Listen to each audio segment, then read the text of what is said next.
며칠 전 방과 후 수업을 마치고 나오던 초등학생이 음주운전 차량에 치여 숨지는 사고가 있었습니다.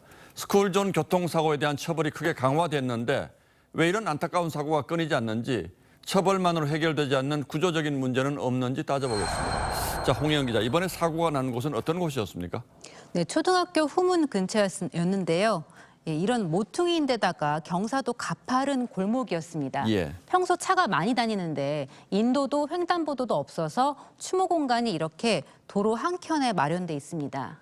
어린이 보호구역인 거 알리는 안내판이 있었지만 무용지물이었습니다.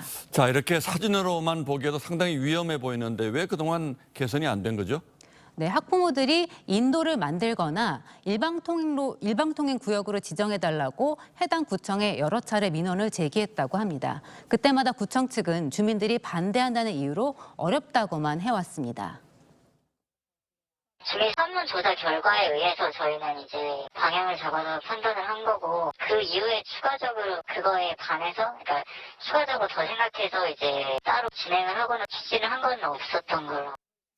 예, 주민들이 반대할 수는 있겠죠. 그러나 그렇다면 무슨 다른 안전장치라도 있어야 했던 것 아닐까요? 네, 그 점이 아쉽습니다. 스쿨존 사고를 예방하는 여러 가지 방법이 있는데요. 특히 이 차도와 인도를 분리시키는 게 중요합니다. 이런 경계벽만 설치해도 직접적인 충격을 크게 줄일 수 있기 때문입니다.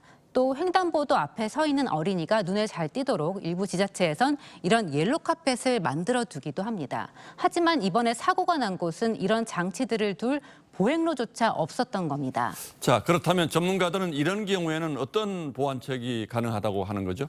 네, 전문가들은 이렇게 도로가 좁고 가파르면 이 과속 방지턱 같은 시설물을 여러 개 만들어서라도 큰 사고를 막으려는 노력이 필요했다고 지적했습니다. 예. 무엇보다 뭐가 우선인지 인식부터 바꿔야 한다고 강조합니다. 주민들의 편의가 우선이냐, 어린이들의 보행 안전이 우선이냐, 이거에 대해서는 논쟁의 여지가 없이 어린이들의 보행 안전이 우선이거든요. 아무리 사업 인력이나 사업 예산이 부족하더라도 지자체의 장이나 교통안전의 주체들이 조금만 더 의지를 갖는다면은. 자, 이른바 민식이법이 시행된 지 3년이 다 돼가는데 그동안 스쿨존 사고는 좀 줄었습니까? 2017년부터 지난해까지 최근 5년 사이 스쿨존 내 어린이 교통사고 건수를 봤더니 안타깝게도 민식이법 시행 전이나 후나 크게 달라진 게 없었습니다. 어린이 보호구역에서 교통사고로 숨지거나 다친 어린이 수는 최근 들어 오히려 늘고 있습니다.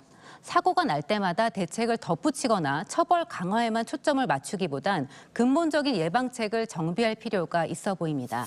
예, 그렇군요. 철저하게 어린이들의 눈높이에서 대책을 내놓지 않는다면 이런 사고 줄지 않을 겁니다. 예, 안타깝습니다. 홍영 기자 잘 들었습니다.